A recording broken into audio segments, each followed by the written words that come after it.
sa ating trabaho. Ayan, kita nyo, ang dami kalat. Ang dami natin lilinisin guys, di ba? Tatapos lang kasi mag-picking.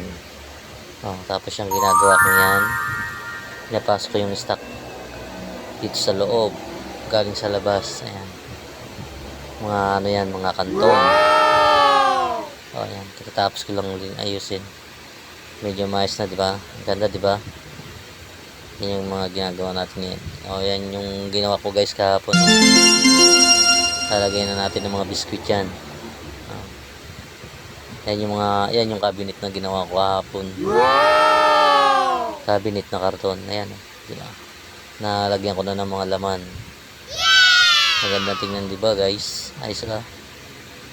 Pwede nang ilayo. Ayan. So ayan guys, tapos na. Yan yung mga finished product.